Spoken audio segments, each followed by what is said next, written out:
Continuando com o capítulo de grandezas características das bombas centrífugas, vamos resolver o exercício número 1, que trata sobre curva do encanamento. O enunciado do exercício diz: dada a tubulação de recalque abaixo e os dados seguintes, determine a curva característica do encanamento, desconsiderando as perdas de carga dos acessórios e a perda de carga na região de aspiração. Então podemos observar o esquema da instalação hidráulica. Temos um reservatório de aspiração, um reservatório de recalque, temos uma bomba, temos uma tubulação de recalque, onde podemos observar alguma simbologia como L1, D1, L2, D2, a temperatura do fluido é 20 graus e a altura estática de elevação é de 50 metros, que considera o nível do líquido do reservatório inferior e o nível do líquido do reservatório superior. Então, pelos dados, podemos observar que D1 e D2 são os diâmetros das tubulações. D1 é 150 mm, D2 é mais estreito, é 100 mm, L1 e L2 no comprimento da tubulação, nesta região, L1, e L2 o comprimento desta outra região. Além disso, é fornecido a rugosidade do material da tubulação, de 0,12 mm, e a viscosidade cinemática em metro quadrado por segundo. Então surge a pergunta: o que é a curva característica do encanamento ou tubulação? É uma curva cuja equação representa as condições geométricas de um dado encanamento e as perdas de carga como função da descarga ou vazão.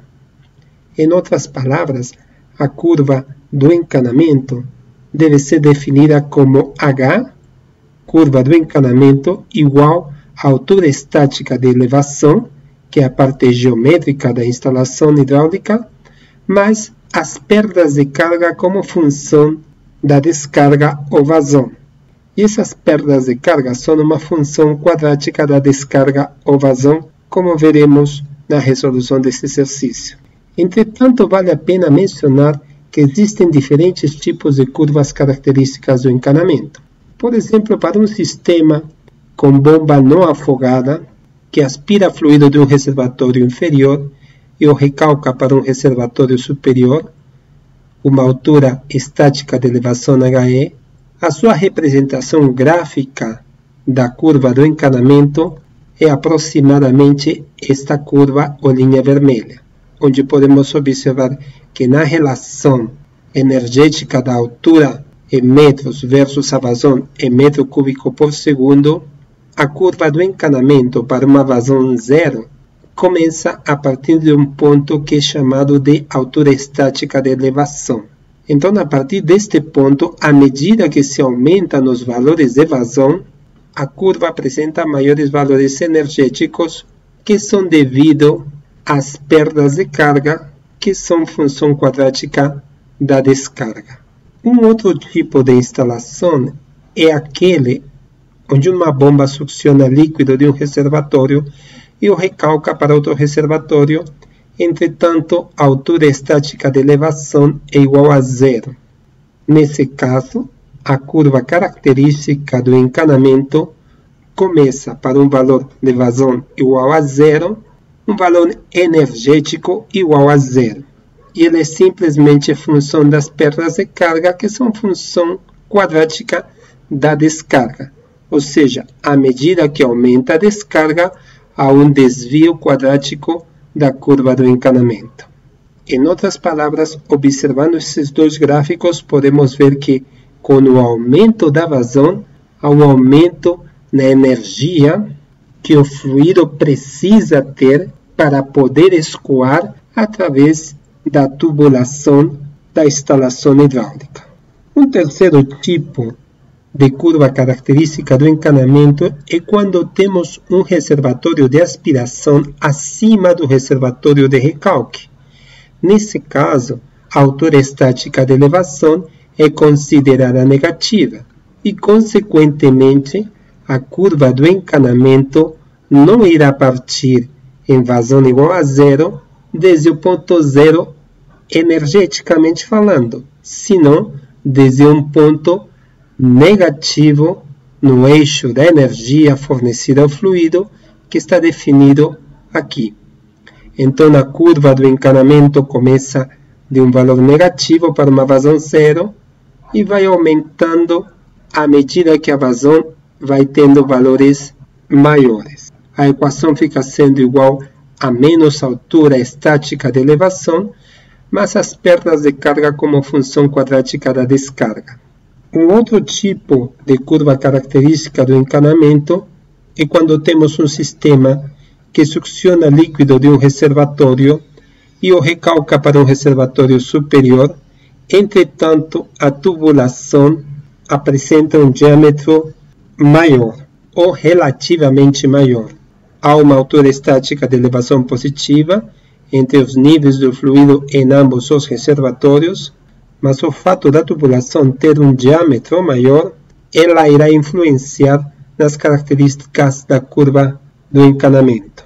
Dessa forma, para esse caso onde a tubulação apresenta um diâmetro muito grande, ou onde as perdas de carga devido a acessórios ou inclusive devido à tubulação são muito menores, a curva do encanamento não apresenta um desvio muito alto, senão ela é considerada como uma curva achatada.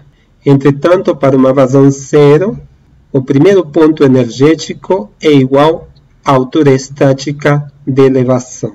E a equação dessa curva característica do encanamento é igual à altura estática de elevação mais as perdas de carga como função quadrática da descarga. Vamos voltar ao nosso exercício. Temos o seguinte sistema e nos pede determinar a equação da curva do encanamento. Sabemos que para um sistema de encanamento semelhante com este, então a curva do encanamento será igual à altura estática de elevação, que nesse caso será 50, mais as perdas de carga como função da vazão, que, como já foi mencionado anteriormente, é uma função quadrática. Entretanto, de forma geral, podemos dizer que a curva do encanamento depende da altura estática de elevação e das perdas de carga na aspiração e no recalque. Mas o enunciado nos pede desconsiderar as perdas de carga dos acessórios. No caso aqui temos um joelho ou uma curva de 90 graus, temos uma contração da tubulação, e também nos pede desconsiderar as perdas de carga na região da aspiração. Então, este termo se torna zero e ficaríamos com as perdas de carga totais como sendo igual às perdas de carga na tubulação de recalque. Entretanto, sabemos que as perdas de carga na tubulação de recalque são devido às perdas de carga nos acessórios, mas as perdas de carga na tubulação. Mas como foi mencionado, de forma geral, se pede desconsiderar as perdas de carga dos acessórios. Então, este termo também se torna zero e as perdas de carga do recalque serão as perdas de carga da tubulação. Para o cálculo das perdas de carga numa tubulação, podemos utilizar a seguinte equação, que nos diz perdas de carga na tubulação é igual ao fator de fricção vezes o comprimento da tubulação sobre o diâmetro da tubulação vezes a velocidade ao quadrado sobre 2 vezes a aceleração da gravidade. Podemos observar que no recalque temos 2 diâmetros de tubulação com seus respectivos comprimentos. Então, teremos a perda de carga na tubulação de recalque devido ao comprimento da tubulação L1 com seu diâmetro e seu próprio fator de fricção, além da velocidade para essa tubulação, e as perdas de carga devido à tubulação L2 com seu fator de fricção, seu comprimento e seu diâmetro, além da sua velocidade. Em outras palavras, para este caso específico, então, a equação característica da curva do encanamento é igual à altura estática de elevação mais as perdas de carga na tubulação L1 mais as perdas de carga na tubulação L2. Como sabemos que estas serão as equações a utilizar para o cálculo das perdas de carga, e estes são os dados fornecidos pelo enunciado do exercício, vamos começar com o cálculo do fator de fricção. O fator de fricção pode ser calculado utilizando a seguinte equação, que está em função da rugosidade, do diâmetro e do número de reinos. Como sabemos que temos dois diâmetros, então teremos dois fatores de fricção, F1 e F2. As equações ficarão então em função do diâmetro da tubulação L1 e do seu número de reinos. E no caso do fator de fricção da tubulação L2, também ficará em função do diâmetro da tubulação L2 e do número de reinos 2. Passamos agora para o cálculo do número de reinos. O número de reinos é definido pela equação que nos diz número de reinos é igual a velocidade vezes o diâmetro sobre a viscosidade cinemática. Como o diâmetro em L1 é diferente que o diâmetro em L2, então as velocidades também serão diferentes. Entretanto, a viscosidade cinemática é a mesma porque ela é função da temperatura. Esse valor é obtido a partir de tabelas termodinâmicas, mas ele também já foi fornecido pelo enunciado do exercício.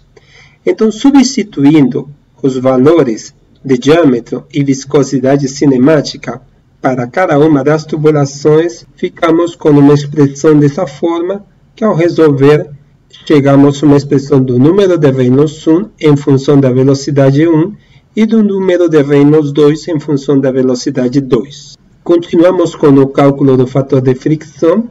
Sabemos que a equação para o cálculo do fator de fricção é definida por esta equação, que está em função da rugosidade, do diâmetro e do número de reinos.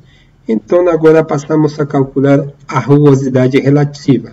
A rugosidade da tubulação foi dada no enunciado como sendo igual a 0,12 milímetros, o que indica que a tubulação é feita do mesmo material. A rugosidade relativa é a razão entre a rugosidade sobre o diâmetro, e como temos dois diâmetros diferentes, teremos dois valores diferentes de rugosidade. Retomamos a equação do fator de fricção e agora sim podemos substituir os valores da rugosidade relativa para cada um dos diâmetros, 8 vezes 10 a menos 4 neste caso, 1,2 vezes 10 a menos 3 para a tubulação L2. Este valor daqui de baixo é reinos 1, que é 150.000 V1, e reinos 2, que é 100.000 vezes V2, que é a velocidade da tubulação L2. Resolvendo essa equação, temos agora uma expressão do fator de fricção em função da velocidade tanto para a tubulação L1 quanto para a tubulação L2. Agora passamos para o cálculo da velocidade. O cálculo da velocidade pode ser feito a partir da equação da vazão, como sendo igual à velocidade vezes a área da seção transversal da tubulação. Quando substituímos a expressão da área nesta equação e deixamos em evidência a velocidade, podemos ter duas expressões de velocidade, tanto para a tubulação L1 quanto para a tubulação L2, que estarão em função do seu diâmetro 1 e o diâmetro 2.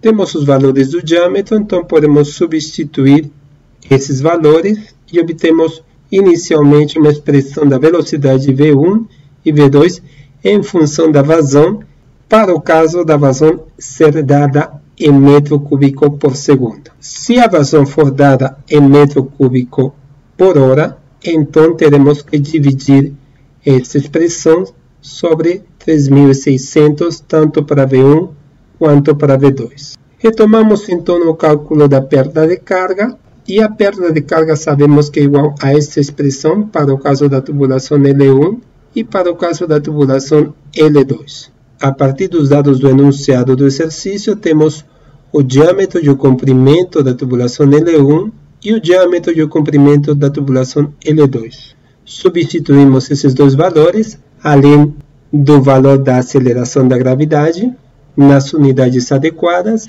e finalmente chegamos a uma expressão da perda de carga da tubulação L1 em função do fator de fricção N1 e da velocidade 1. E no caso da tubulação L2, teremos uma expressão em função do fator de fricção F2 e da velocidade V2. Então, o processo para determinar a equação da curva do encanamento, a estratégia para determinar a equação da curva do encanamento consiste inicialmente em construir um conjunto de dados que depois serão plotados e a partir dos quais poderá se extrair por ajuste no Excel a equação da curva do encanamento. Para isso, inicialmente, nos damos valores de vazão em metro cúbico por hora, começando por valores de 0 e aumentando progressivamente de forma aleatória. Depois, para cada valor de vazão fornecido, é calculada a velocidade para a tubulação L1 e a velocidade para a tubulação L2. Com esse valor de velocidade para V1, podemos calcular o fator de fricção para cada valor de vazão, que corresponde a um valor de velocidade e que corresponderá a um valor de fator de fricção. O mesmo acontecerá para o lado da tubulação L2. Para cada valor de vazão, corresponderá a um valor de velocidade V2 e corresponderá a um valor de fator de fricção F2, dado que esse valor de velocidade será substituído aqui. Finalmente, para cada valor encontrado de fator de fricção F1 e velocidade V1, poderá ser encontrada a perda de carga na tubulação L1.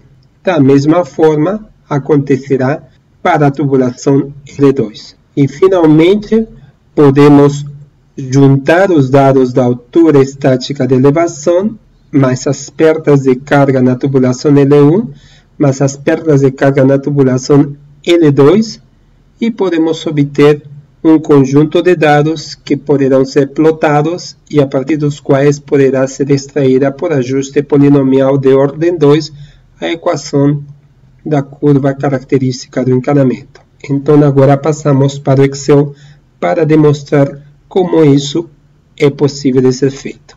Então, no Excel, aqui temos as equações que foram encontradas. Temos uma coluna para vazão em metro cúbico por hora, outra para o cálculo da velocidade da tubulação L1, L2, o fator de fricção da tubulação L1, L2 e as perdas de carga. E, finalmente, os valores energéticos para cada uma dessas vazões que o fluido deverá ter para poder escoar a uma dada vazão. Então, começamos dando valores aqui aleatórios, 0, 10, 20. Vamos arrastar isso até 100, aproximadamente. O cálculo de V1 é dado da seguinte forma, igual, abrimos parênteses, 56,61 vezes o valor da vazão, fechamos, e sobre 3.600, e fechamos. Calculamos o primeiro, no caso de V2, abrimos parênteses, 127,38 vezes o valor da vazão, fechamos, e 3.600. Com isso, podemos encontrar todos os valores de velocidade para cada um dos valores de vazão assumidos aleatoriamente. Agora passamos para o cálculo do fator de fricção. Então, para o cálculo do fator de fricção, aplicamos esta equação, dizemos igual a 0,25 sobre, abro parênteses, log, abrimos parênteses, 2,162 exponencial menos 4, mais, aqui abro parênteses, 1,26 exponencial menos 4, fecho parênteses, sobre, abro parênteses, V1 elevado a 0,9, fecho parênteses para fechar o log e finalmente fecho parênteses e elevo a 2. Ok? Então no log encaixa toda essa parte daqui e agora sim damos o Enter.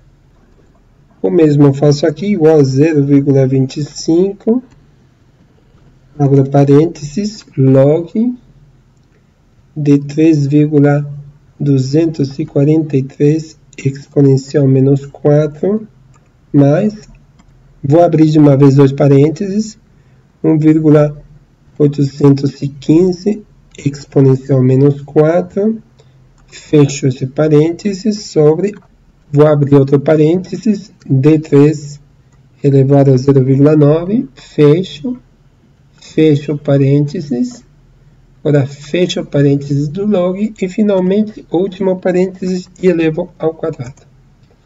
Aí temos agora as duas equações para o cálculo do fator de fricção. Arrasto e posso observar que tenho valores diferentes de fatores de fricção para cada valor de vazão, pois corresponde para cada uma delas um valor diferente de velocidade. Entretanto, não tenho um valor de fator de fricção para o primeiro dado de vazão igual a zero, já que esse termo se anula e dá um valor indefinido.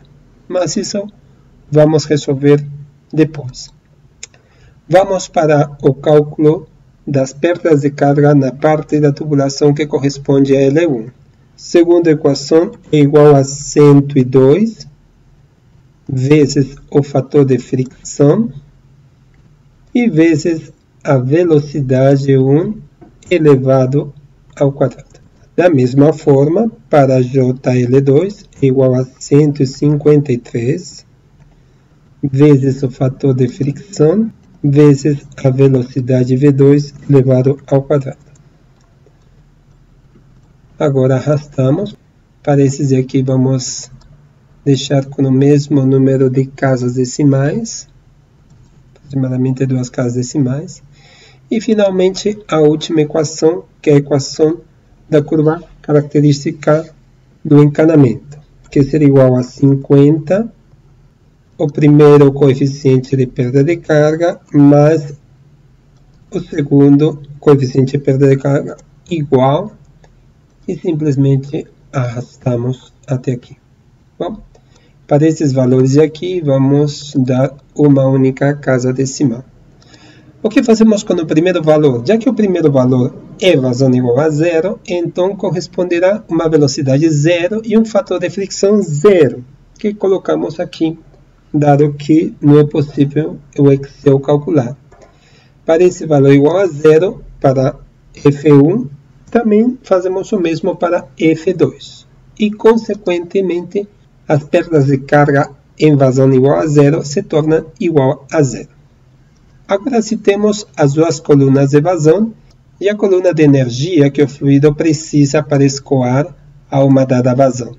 O que resta agora é fazer o gráfico da vazão versus HCE.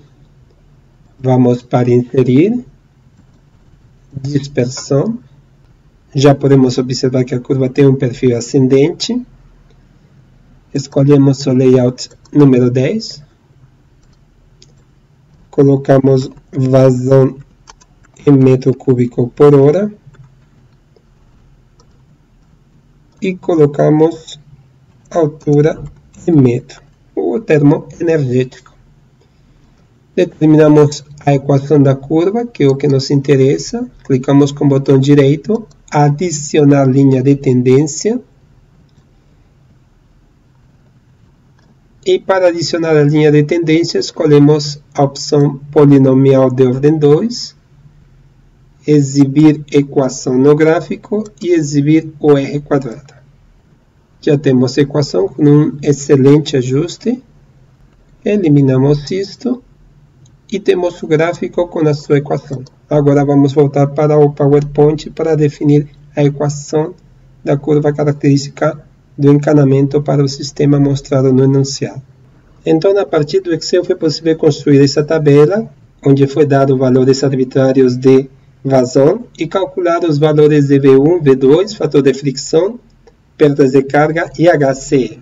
A equação que o Excel forneceu é uma equação de y em função de x. Sabemos que essa equação pode ser transformada em HCE em função da vazão. E observamos também que o primeiro termo, que corresponderia à altura estática de elevação, não é exatamente igual a 50, que é o primeiro valor, senão muito próximo. Então, podemos arredondar e ficar com a expressão dessa forma, onde este primeiro termo corresponderia à altura estática de elevação, onde começa a curva, e os outros dois termos seriam termos correspondentes à perda de carga, que são função quadrática da vazão. Consequentemente, a equação da curva característica do encanamento, que nos diz que ela é igual à altura estática de elevação, mas as perdas de carga como função quadrática da vazão, foi corroborada.